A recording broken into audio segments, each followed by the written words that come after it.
رابعہ پیر زادہ ہے یا کچھ؟ ابے نہیں، ایک ایکٹر ہے، ایکٹریس ہے، بہرحال ایک ایکٹریس ہے غالباً رابعہ، ایک نام کا ایک حصہ مجھے یاد ہے، اگلا اس کے ساتھ اگلا حصہ مجھے یاد نہیں. تو کوئی خوبصورت اداکارہ ہے. تو ایک دن کیا ہوا، میری ملاقات ہوئی تھی نا لاہور میں، اس نے مجھے شکریہ ادا کرنے کے لیے بلایا تھا کہ آپ نے میرے فیور میں بیان دیا تو اللہ نے مجھے توبہ کی توفیق دی. تو اب وہ تصویر بھی وائرل ہو گئی، میرے ساتھ کچھ لوگ بھی تھے، تو ملاقات کی اس نے تو وہ تصویر وائرل ہوئی.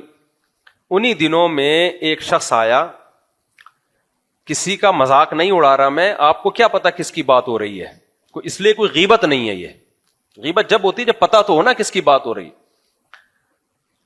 ماشاءاللہ اچھا آدمی تھا، لیکن کنفرم اندھیرے میں نظر نہیں آتا. وہ اگر اندھیرے میں اس کو کھڑا کر دیتے تو وہ بندہ نظر نہیں آتا. اور ڈینٹنگ پینٹنگ کا بھی کافی کام تھا اس میں، ریپیئرنگ.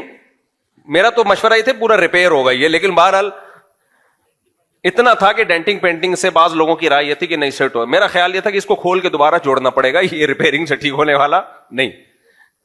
اب میرا اسٹائل ہے یار اس طرح بات کرنے کا، کیا کروں میں تو آپ کو کہانی بتا رہا ہوں نا، جب تک میں یہ نہیں تڑکا جاؤں گا آپ کو سمجھ میں نہیں آئے گا. اب وہ ایڈمن کو ہمارے عثمان کو تنگ کر رہے ہیں، بار بار مفتی صاحب سے ملنا ہے، بہت ضروری کام ہے، بہت ضروری کام ہے. ایک دفعہ دو دفعہ میں نے کہا میرے یہ کہ اسکیجول ہوتا ہے تو میں لوگوں کو کہتا ہوں کہ اگلی دفعہ میں کچھ جیسے ٹائم دیتا ہوں نا ملاقات کا، تو اب اتنے لوگ ہیں تو اب اگلی دفعہ میں، ایسے میں اس کو ٹالتا پھر میں نے کہا اب اس کو ٹائم دے دو یار. تو کام کیا کہہ رہے بہت ضروری کام ہے، بہت ضروری کام ہے، مفتی صاحب سے کہیں بہت ضروری کام ہے. تو میں نے عثمان سے کہا کہ یار آپ اس سے کام کی نوعیت تو پوچھو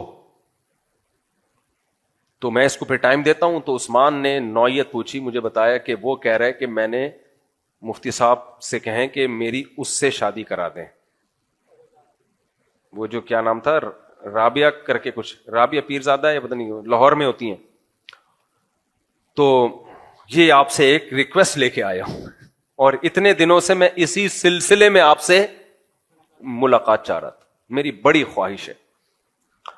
تو اس کو کیا کہتا ہے، میں نے کہا تو مجھے بھی پٹوائے گا، کہہ رہے نہیں پیغام بھیج دینا ٹرائی کر کے دیکھنے میں. میں نے کہا اللہ کے بندے، میں نے کہا اب اس کو دوبارہ کھول کے جوڑو عثمان بھائی، اب یہ ریپیئرنگ سے، یہ سافٹ ویئر کا مسئلہ ہے، یہ صرف اوپر کا مٹیریل کا مسئلہ نہیں ہے، انٹیریئر میں بھی کیا ہے. میں نے کہا اس کو بولو خدا کے بندے وہ تجھ سے کیوں شادی کرے گی اللہ کے بندے. تو خیر مجھے نہیں پتا پھر بیچارہ کہاں چلا گیا. ہماری دعا ہے اللہ تعالیٰ اس کی وہاں شادی کرا دے جو اس کے لیے بہتر ہو. لیکن بہرحال پھر میں نے کہا کہ یار یہ ریپیئرنگ کا کیس نہیں ہے، یہ باقاعدہ کھول کے دوبارہ اس کو جوڑنا پڑے گا، اور سافٹ ویئر بھی اس میں دوسرے ڈالنے پڑیں گے، اپ ڈیٹ ہونے سے بھی کام چلے گا. لیکن بہرحال کانفیڈنس کو سلام ہے، کانفیڈنس تو ایک کوالٹی تو ہے نا، کانفیڈنس تو تھا اس کا. خیر اصل میں جب عشق سوار ہو جاتا ہے نا تو پھر انسان پاگل ہو جاتا ہے.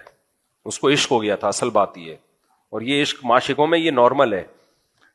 تو جب عشق ہو جائے نا کسی کا، تو اس لیے تو شریعت نے عورت کو پردہ کرنے کا حکم دیا ہے. بھائی کو ٹی وی میں بھی دیکھ دیکھ کے بھی عاشق ہو جاتے ہیں. وہ عاشق ہو گیا، اس کی نیندیں اڑ گئی بیچارے کی، تو اس کو یہ امید ہو گئی کہ شاید ہو جائے. جب عاشق ہوتا ہے نا اس کو امیدیں ہو جاتی ہیں. تو میں نے کہا تو عاشق ہو گیا، مجھے کیوں پٹوا رہا ہے بھائی تو اس کو پیغام بھیجوں گا، میرے پاس نمبر بھی تھا ان کا. میں نے کہا پیغام بھیجوں گا، بولیں گے وہ پہلے تو وہ کہے گی مفتی صاحب ڈرامہ کر رہے ہیں میرے ساتھ، مذاق کر رہے ہیں میرے ساتھ.